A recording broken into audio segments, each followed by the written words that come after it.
Welcome to this Asia Global podcast, brought to you by the Asia Global Institute at the University of Hong Kong. I am your host, Alejandro Reyes, the Institute's Director of Knowledge Dissemination.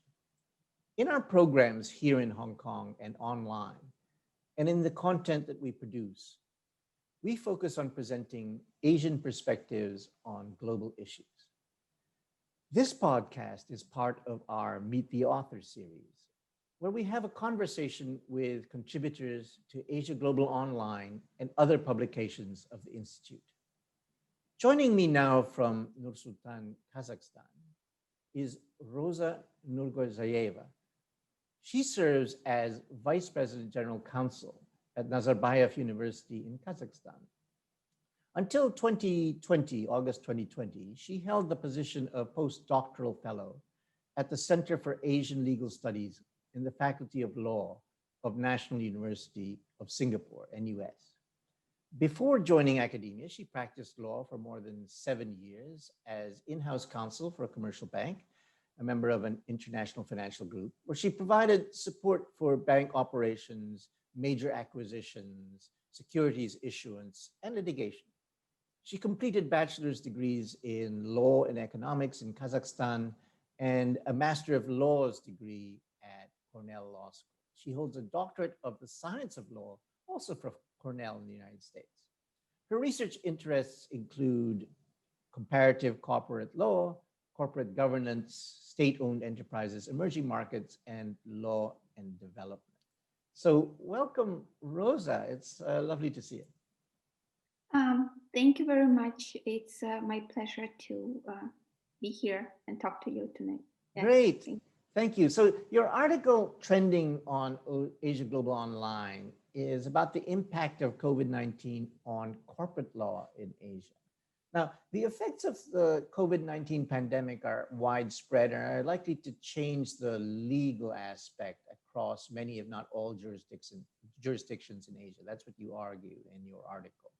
The impact of the heightened use of technology, for example, because of the need for social distancing is one aspect of that. Previously wary of technological innovation, a number of countries have now introduced sweeping legislation allowing online practices, once restricted to the real world, allowing them now to be done. So boardroom decisions could be done virtually. And you also talk about corporate models, shifting away from sort of the traditional Anglo-American standards focused on sort of the shareholders to more sort of bespoke frameworks to fit specific jurisdictions. So there's really, and there's a third trend that you talked about as well, which was the influence of sort of autocratic state-driven systems that will continue to rise in terms of corporate governance models and the strength of and dominance, if you will, or influence of state-owned enterprises. So, Roza, I'm wondering if you could talk a bit about that, these trends in Asian jurisdictions, and why you think they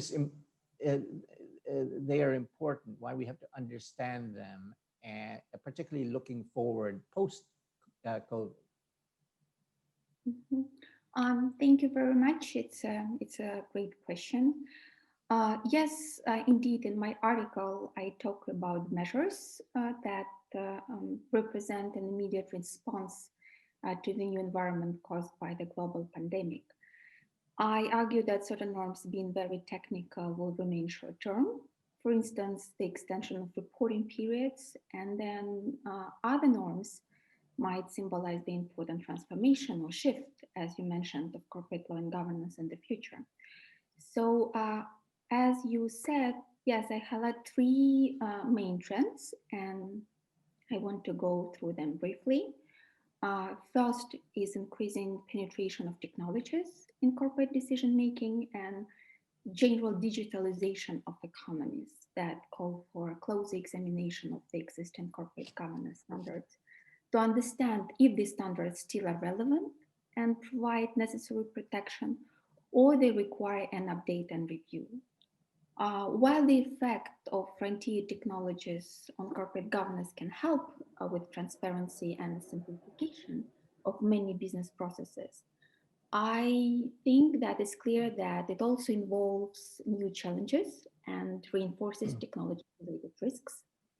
The unequal spread of technologies, innovations, and financial resources across regions, countries, and cities in Asia and beyond predefines the capability for companies to access first and then apply technologies in their daily operations, especially if the operations are limited to one particular jurisdiction. For example, with respect to R&D expenditures, studies show that a very uneven distribution exists around the world. Melinda Gates, in her article for the Financial Times, mentioned that many countries do not meet the global standard of enabling their people to access 1 GB of data for more than 2% of their average monthly income. So it's still pretty expensive. But even if data becomes affordable and available, there are certain social and political norms that restrict access on the basis of socioeconomic status, ethnicity, gender. And those norms will affect business development, law implementations, and of course, corporate governance applied by business. This issue called for an effective institutional framework and regulation that allow maintaining an effective level of access and disclosure on the one hand, and on the other hand, to ensure that corporate directors and executives act fairly and reasonably and responsibly. For example, in many jurisdictions that amend their company law, including France, they allow telephone and video conferences for board meetings, provided, however, that technical means enable their identification first and ensure their effective participation. And of course, the question is how to make sure that this remote participation is effective and available to everyone. Moving to my second point that I made in the article, the global pandemic can trigger revisiting the standard allocation of powers in the firm, and where I talk about the old or orthodox Anglo-American model. As a result of current restrictions, I argue that the role of shareholders can become even more powerful in Asia. Asia itself already characterized by ownership concentration, which makes it different from the US and the UK. The percentage of listed companies in which the three largest shareholders own more than 50% of shares reached 70% in 2017. And it's a pre-pandemic number. So I believe that in most jurisdictions in Asia, this trend will strengthen since private companies, wealthy families, and individuals, and of course the state, are the largest shareholders in this part of the world. I believe that it will prompt further transition from the, as I say, orthodox understanding of shareholders as their investors and residual claimants, and the concept of a widely dispersed shareholding structure promoted by the West, and by West I mean the US and UK, to the more robust sense of shareholders as owners of the firm and its assets. And of course, this scenario will change the traditional role of directors and the board. Another possible scenario applies to public or listed companies with a number of shareholders. And here, I think that the pandemic may increase a monitoring and information gap between directors, managers, and shareholders, and exactly because of this technology component.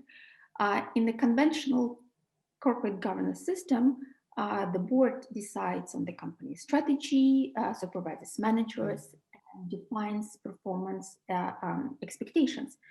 But to deliver its functions effectively, again, the board needs sufficient capacity to make better decisions. But the pandemic increased the pressure on corporate directors to find new solutions for the close oversight of executive to avoid potential liability. At the same time, the socioeconomic environment created by the global pandemic also sets up new priorities and needs for companies to follow and new strategies to adhere to. And decisions that are appropriate, acceptable, and fair may spread far beyond shareholder preferences and be defined from a broader policy and social welfare perspective. And discussions around corporate purpose, ESG, stewardship are on the front line of these debates, right? So in 2019, the Business Roundtable that includes CEO of Americans leading companies issued a statement on the purpose of a corporation that promotes ESG and other interests beyond shareholder value. And stewardship codes have been adopted in 19 jurisdictions around the world, with the UK issuing the world's first stewardship code in 2010. And then they recently updated and the initial version. So finally, I think that the pandemic can further strengthen the role of the state, and we can actually absorb it right now. Because we can see that the expansion of the influence of the state on enterprises and state institutions that provide additional platform for state regulation and interference. And the COVID-19 crisis has facilitated this argument around the state's role in national development, and as well as the Asia's model of development, where historically the state was very strong. And I think it's also quite reasonable to expect, because in the moment of the crisis, usually government and state-owned enterprise and state institutions are the largest investors that capable of providing the economies and private companies with the long-term investment.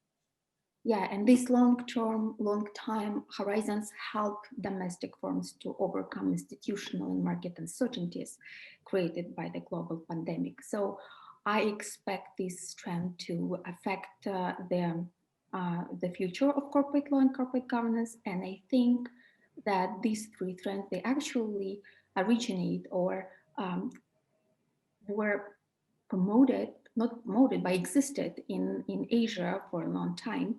And we might see the shift from the UK and US as traditional powers in corporate law and corporate governance that established the trends to Asian jurisdictions and their alternative solutions that they might offer to the rest of the world beyond like Asia. So this is briefly. Yes, great. There's so much to unpack there. In fact, if I could just go from your last comment, which do you see then that, and if we think about COVID as having sort of accelerated trends that have been already kind of playing out, and COVID has been a kind of accelerator. In this case, do you see, that's kind of what you're arguing, that the trends and now there's some acceleration. Do you see Asia in this area as becoming more of a standard setter now in terms of in corporate governance, that with the shift of the geoeconomic center of gravity to Asia, and then propelled by these shifts that you talked about, that corporate governance globally could be really significantly affected in terms of standards, in terms of compliance, in terms of many of the rules could be significantly shaped by these trends that we're seeing in this part of the world? Yeah, thank you. I think that's exactly what's going to happen or is happening now. Yeah.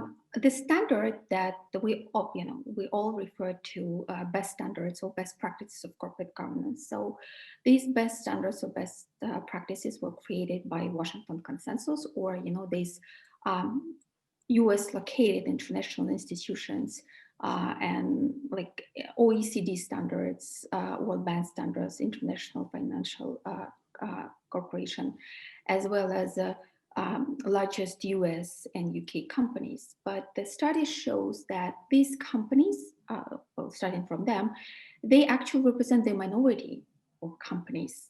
And this structure represents just the minimal number of companies that exist throughout the world. So basically, we apply the standards and practices existing and in a small number of companies. So there is no, there is no one size fits all approach, and especially if this approach comes from the small number of companies. This is number one. Number two, I also do research on state-owned enterprises and the OECD standards of corporate governance. And what I observe in my research is that these standards, although they try to generalize and come up with the general best practices and norms, they often don't pay enough attention to the nature of the companies and the context.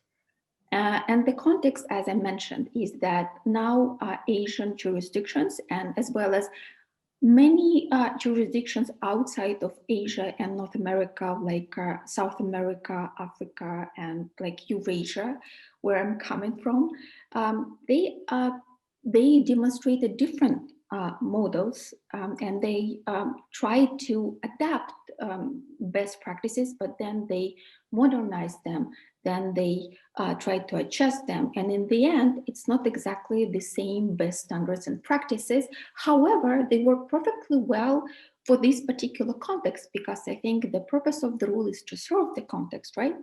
So that's why I think it's more and more academics are talking about the alternatives and actually studying different corporate governance practices around the world to provide more tools and provide more channels for companies to learn as well as to adopt. Otherwise, it's not like if you don't comply with the best practices, you are not a good one, right? So you are immediately judged by the market and by the investors, Yes. and it actually affect your performance from the reputational perspective, from the image perspective. And another argument is that best practices and best standards promoted by created by the US listed companies with the multiple shareholders, these standards actually they they are relevant, as I mentioned, but not to everyone. And that it means that there might be fewer sets or even more sets of best practices and best standards. And the best means that it actually serves your purpose. Now, does that make it then difficult? I mean, if you think about different countries then adopting sort of more bespoke frameworks or standards, do you foresee then any possibility of clashes? So there could be. I mean, if I'm more familiar with trade policy and things like that. That when you have say free trade agreements, then you have bilateral ones or many sets of bilateral agreements, you end up with what they call the spaghetti bowl, and it makes it very difficult for global companies to manage all the different rules and regulations. And that could result in clashes. Or what would be the sort of implications of what you're talking about?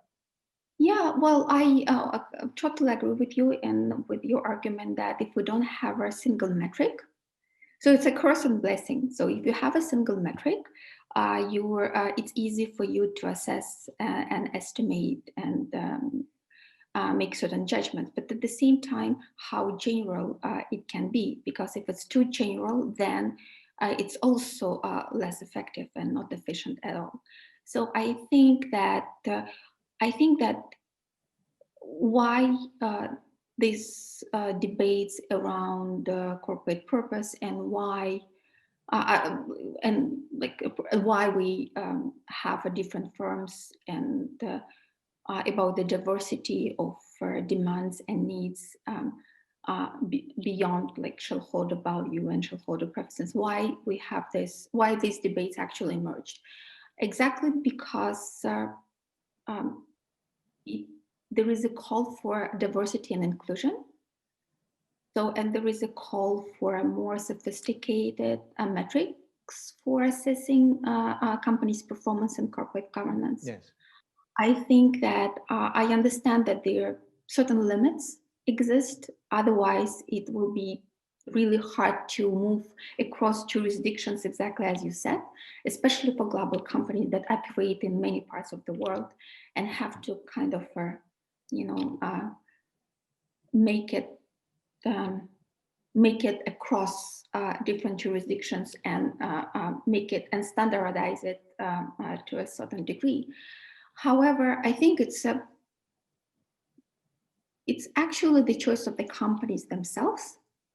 And again, companies decide what their purpose would be, and based on the purpose and their goals that they want to achieve, they choose certain metrics how to reach to this goal. And if the goal of the company is to make money, for example, and attract as much investments as possible, probably they apply one metric of corporate performance and corporate governance, right? If the company's goal is to provide social good and maybe to boost innovations and to create some social value for the community, they apply different standards and different corporate governance approach. And neither of them are good or bad, right? So it's not like this first company number A applies best practices and standards and company number B. Of course, it's a very general example, right? But I just trying to say that both approaches to corporate governance can exist and they don't contradict each other. And I think based on their and purpose, one of the examples. So based on their understanding of your goal as well as understanding of your stakeholders and what they expect, I think that will shape and corporate standards and corporate governance practices and will affect eventually how we should evaluate companies' performance. So this is something. So if I were an ESG activist, right, like a real proponent of it, should I be worried then in the sense that this is not going to help my cause if that's where I really want to move corporate governance, to adopt, high level of a high level approach to sort of more stakeholder assessments rather than focused on for-profit alone investment or management decisions. Should I be worried if I were in that? I don't think so. Why? Why should you be worried? Well, I'm just wondering if, in the sense that if I've been, we're seeing this sort of movement towards a broader view of corporate governance to understand that we're talking about stakeholders in various forms, the environment, other issues, that perhaps that kind of movement might be weakened potentially by the trends you're talking about, or do you see them as, it could actually make the opportunities in ESG or social compliance to actually go even faster? Okay, well, I think that is actually the current trend opens more channel for companies to pursue their interest and be more inclusive in the sense of their goals and where they head into in terms of their strategy. So I think that the current trend is actually perfect for ESG and for because I think that's why it's kind of booming around the world, and more and more companies start thinking of it. This didn't happen before, right? So it's basically kind of a recent trend. And interestingly enough, companies themselves are becoming like activists. So like traditionally, it's a regulator that shape an environment, right? And establish the rules. So they create their playground, and then the companies kind of are operating within these rules, pursuing their own purpose. But I think what we see at this point of time that actually companies are more progressive and more active than their own regulators. So yesterday I was listening like a presentation from Lee Kuan Yew School of Public Policy when they exactly discuss sustainable development and ESG and environment as a as a main component of sustainable development. And there was one of the speakers, he brought about an example of Indonesia, and that as a result of the pandemic, so I talk about corporate rules and corporate governance, but there are other rules and legislation that have been amendment as a result of pandemic, and one of them is environmental standards, right? So for some companies, it becomes, at the time of pandemic, it becomes really tough to comply with those standards.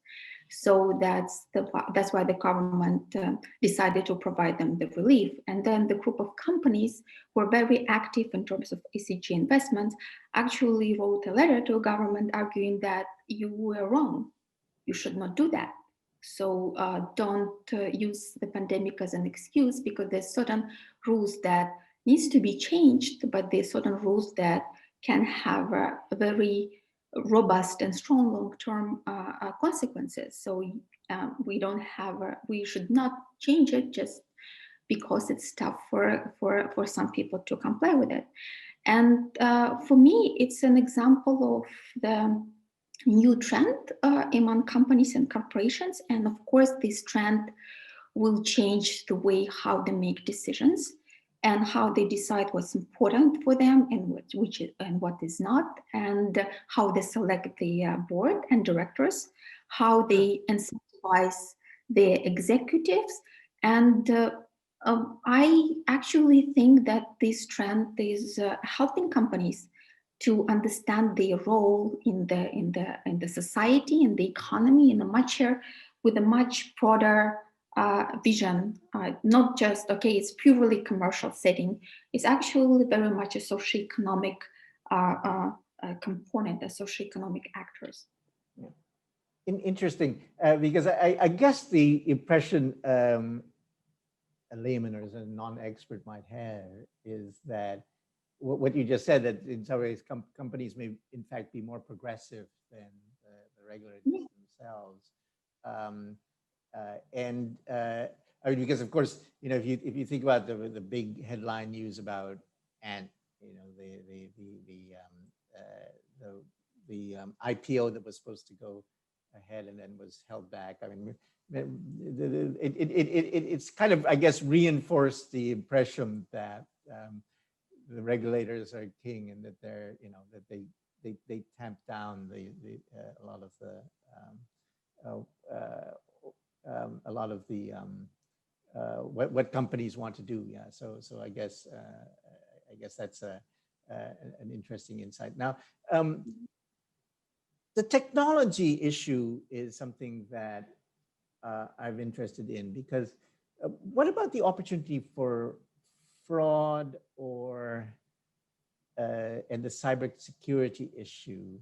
How do you see that as being a challenge in terms of if we've shifted towards allowing more boardroom decisions or corporate decisions to be made virtually? Are we at a point where we can rely, where there's trust? Because that's what you need, is to establish a kind of trust in the systems that we have.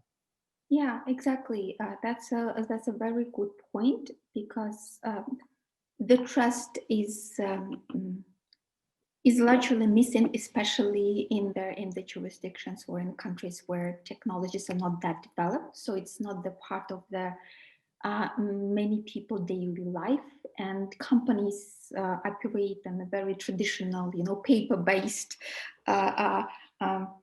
So when you don't actually trust technologies, but I think I think it will change.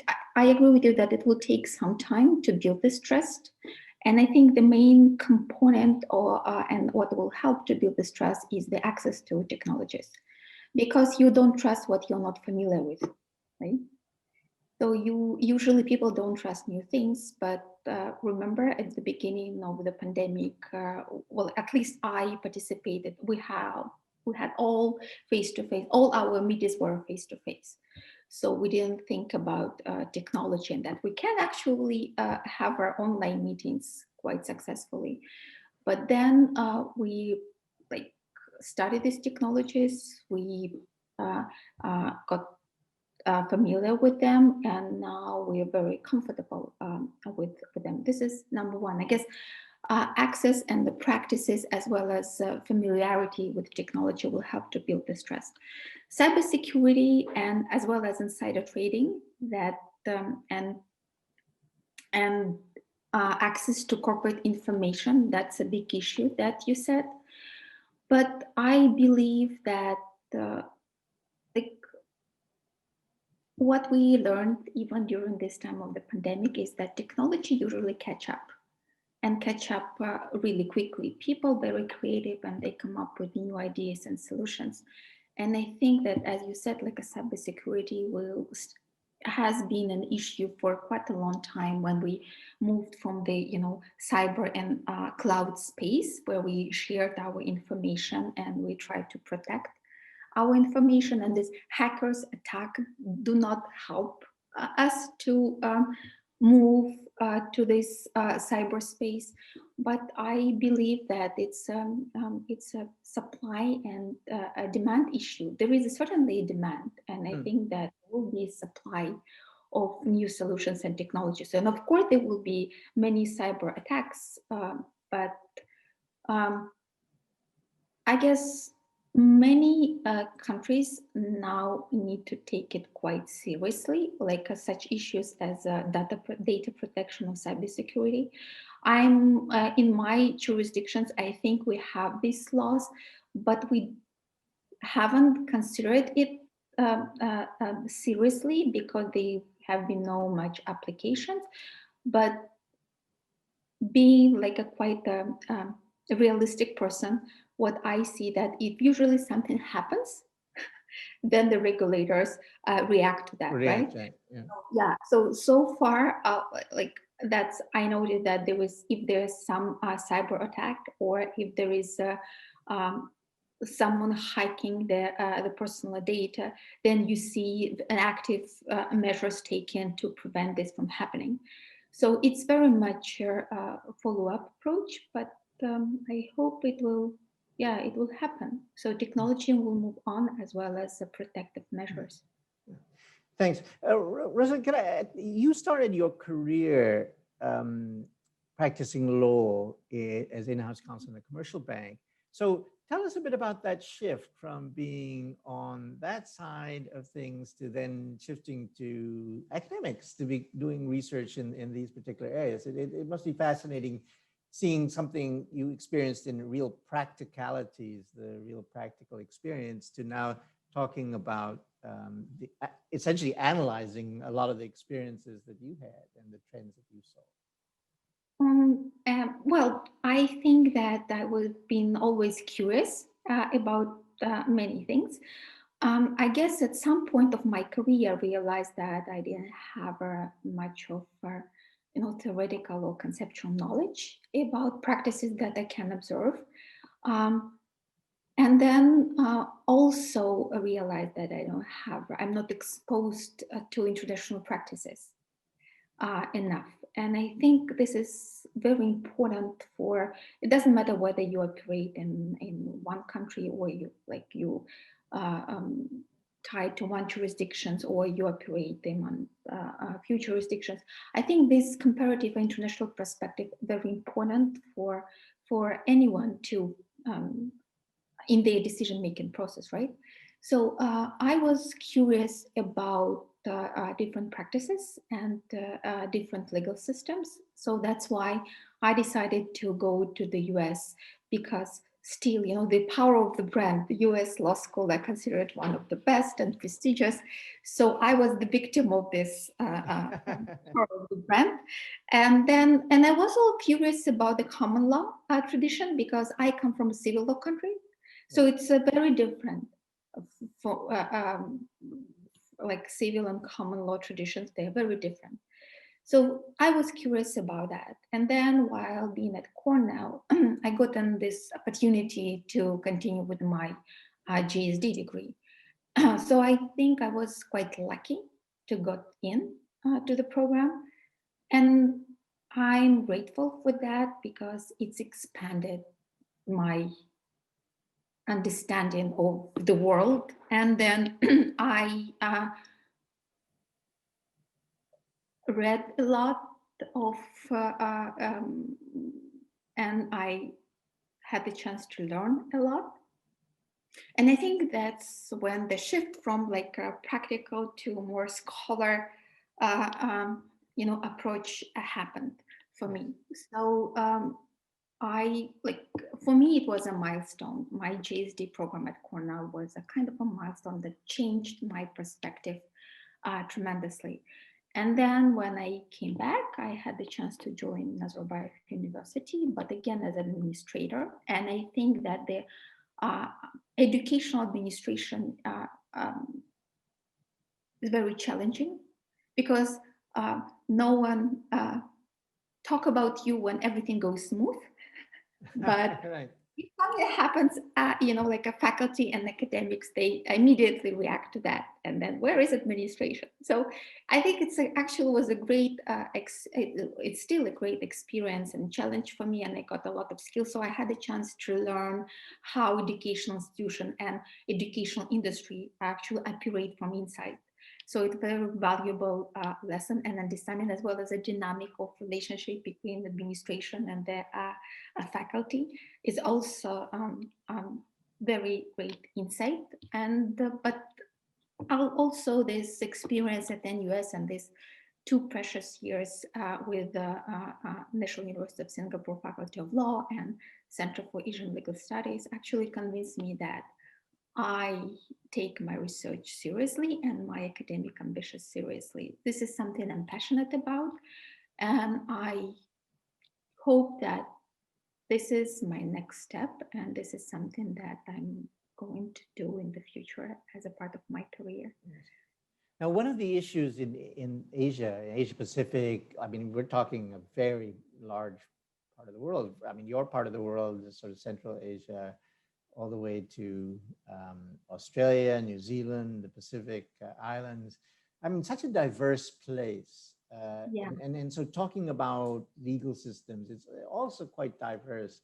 I mean, is it difficult to do some this kind of legal analysis given the diversity of systems, and as you mentioned, common law versus civil law, and even if you in certain in certain societies, there even very specific indigenous kinds of laws, I suppose, that one has to take account of. So in terms of trying to understand trends in this region, that must make it very difficult to do. Well, yeah, I mean, the comparative law is always, I think, a difficult part in doing like comparative analysis between very different systems or different subjects. It's quite challenging. Yeah, it's tough. But I guess, like, I think that maybe my like corporate law or corporate governance or commercial law or contract law, well, contract law maybe to a less extent, but still. It's more or less, I guess, even though it's different. There are lots of differences, but there are also many similarities, because I think corporate law still reflects this, a neoliberal approach of efficiency, right? So, and it's driven by efficiency because it's supposed to serve companies, and that's why you might find very many common grounds. This is or common rationales in different jurisdictions. This is number one. Number two, I guess the institutional transplants or legal transplants that have been going for many years so far. Even though they created a very mixed laws and rules across very diverse jurisdictions in Asia, at the same time, they kind of converge these rules. And that's why I think it makes now it's less challenging to do a comparative analysis for those who studies corporate law and corporate governance, there was another part of the debates, like these two camps about on the convergence of corporate law and rules and divergence of corporate law and rules. Yes. And they constantly argue with each other. So I think the truth, as usual, somewhere in between. So I believe that these, like convergent dimensions and divergent dimensions actually very much helping to do comparative analysis. But as you said, like Asia is huge and very diverse. What I noticed, by the way, that Central Asia or Eurasia, that includes Russia, which is also, I think, a part of Asia, is a very much a missing point if we talk about Asian studies.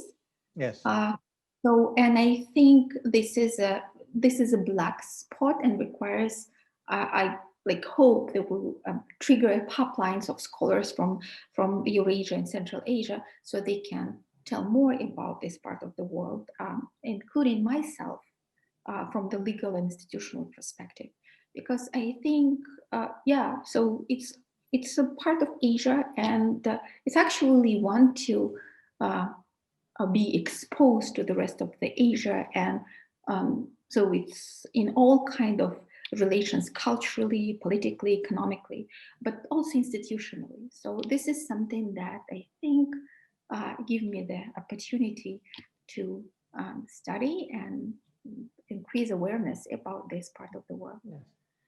Thanks very much. Roza, can you tell us a bit about Nazarbayev University? Because it is an up-and-coming university that more and more people are hearing about, and in terms of particularly its, I think, international quality of its faculty. I mean, we were just talking about a former colleague of mine in Hong Kong, who now teaches there, and so I'm wondering if you'd tell us a bit about the university and its mission, its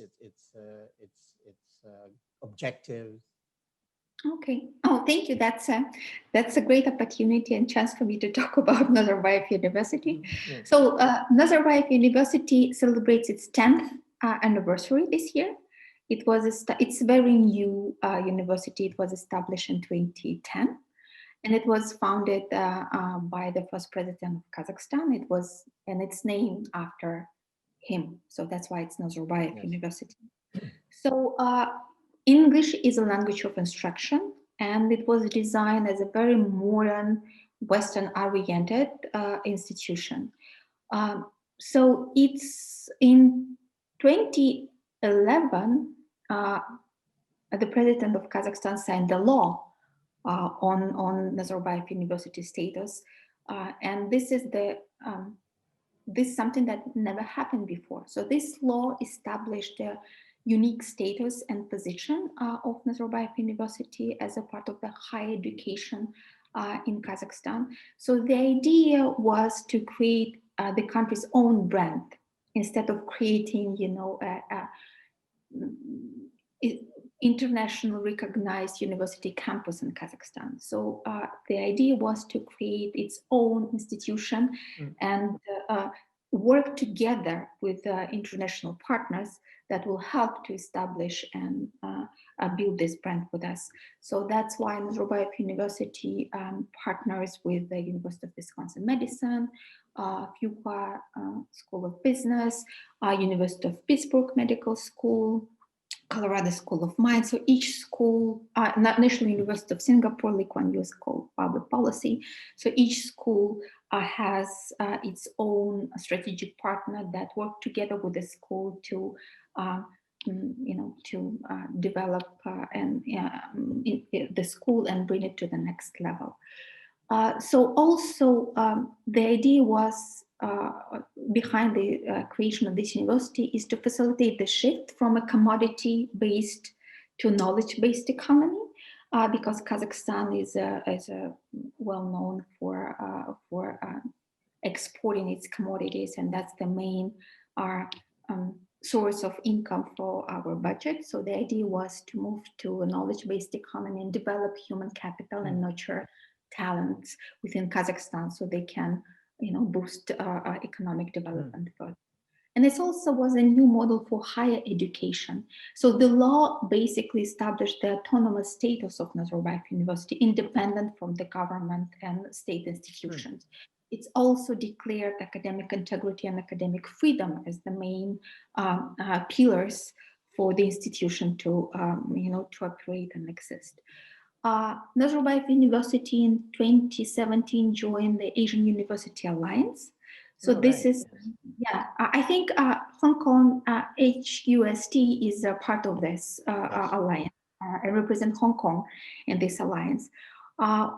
Also, we have 7 schools and Center for Preparatory Studies. Nazarbayev University has a research cluster with core facilities and as well as innovation cluster at Technopark, and the medical cluster with the medical school, the University Medical Center, and clinic as a part of integrated healthcare system. Our student population is not that big, so it's slightly above 6,000. We don't have much international students, it's only 1%. It's mainly Kazakh local students. However, on the faculty side, as you said, we are very international. Almost like more than 75% of our faculty are internationally hired. The all PhD holders, they come from all over the world. So it's a very, it's very interested crowd, very interesting crowd. It creates certain challenges because when you come, you have so diverse and international faculty. They come from with their own backgrounds, and then to try to find uniformity and bring them together can be quite not easy. But we're trying to do that. So so this is some facts about NU and Nazarbayev.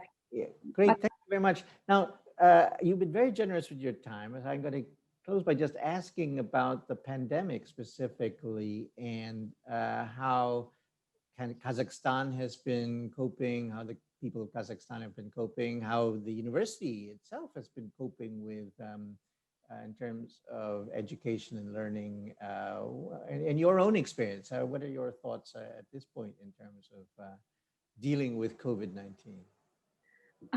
Well, I will start with Kazakhstan and university, and then I will share my personal thoughts. So Kazakhstan registered its first cases back in March. Then we announced a curfew and emergency situation from March to May. And then in July till early August, we entered the lockdown. So it was quite, I think it's still a crisis because we can see that the economy going down and we don't know when to expect the recovery. I think as many countries, we can see medium and small businesses to close down. We also have layovers of staff where major companies, including in the oil and gas industry, they cut their headcounts like by 20-30%. So it's a main crisis. So I don't think that Kazakhstan is different from the rest of the world.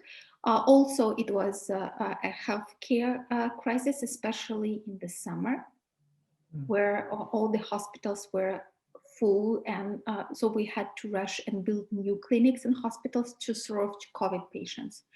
So now it's more or less okay. I would say that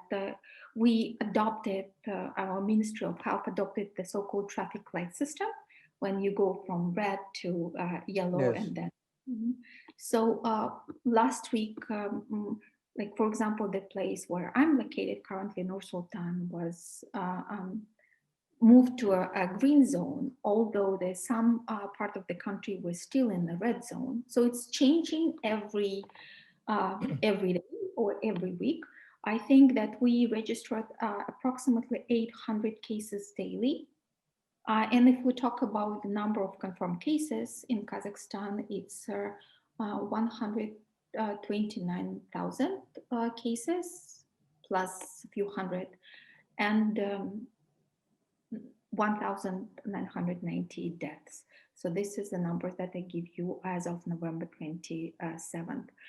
So it's manageable at this point of time, but we foresee and we're afraid of the second wave, especially Right. now when it's a cold season in Kazakhstan. Yeah, It's yeah. yeah, it's winter and it's considered to be a flu season.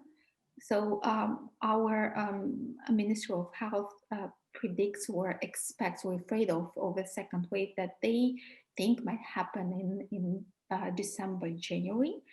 But I hope that uh, we will try to stay safe and healthy over this cold winter. With respect to campus, actually, I think that's a kind of a success story because despite their lockdown and the curfew and emergency situation, we actually managed to keep our campus safe. And there are certain measures that we took, and I think that the same measures were, applied by other universities. So, online learning. So we moved to online learning mode in the fall semester, and we'll continue with online teaching and learning in the spring. We also allow our faculty to change their duty station. So Right. because as I mentioned before, our faculty is largely international, and in this period of huge anxiety, people feel more comfortable to be in their home countries, right, and with their families. So considering and respecting this, anxiety and difficult times, we decided to allow our faculty to change their duty station, especially if we talk about online learning. So now, if they want to come back to their home countries, they can do so and deliver courses and classes and work with this from there. And of course, the traditional, tools that prove to be quite effective is the testing, contact tracing, quarantine. We yeah, we arranged the separate a separate building on campus for people who arrive, so they can spend like 2 weeks there to quarantine and then test and then join the campus community. So this is something that we've done, but of course, I think it's quite challenging and it affects not only our professional, but also our family, our personal Yes. life, research. So For it's you, then, yeah. yeah. I personally learned to be flexible and resilient. It's quite yeah, it's a learning moment for me. Sometimes I do well, sometimes I think that I don't make any progress and nothing is happening and I'm just a total failure. But then I see that, okay, well, it's not only me, it's basically other people going through the same stuff. So this actually helped me to, move on and yeah, don't be destructive, but be constructive instead. Interesting, because I think that that's a very common reaction in many ways. That there are ups and downs and middle ground Yeah. that everybody goes through. Rosa, thank you so much for your time and your insight. It's been wonderful. Thank you for your article. I commend our viewers to go to the Asia Global Online website and read Rosa's article, and to subscribe to Asia Global Online, and to go to the Asia Global Institute website to subscribe for our news and information. We have an upcoming Asia Global Dialogue on December 7th. Please register for that. And please follow us on social media on YouTube, Facebook, LinkedIn, and Twitter. And thank you again, Rosa. It's been lovely to meet you and to see you, and to, I hope, all the best as you progress in the wintertime, and more success for you at Nazarbayev University. Thank you very much. Thank you very much. Everyone, stay healthy and safe and Yes. optimistic. Yes. Keep well.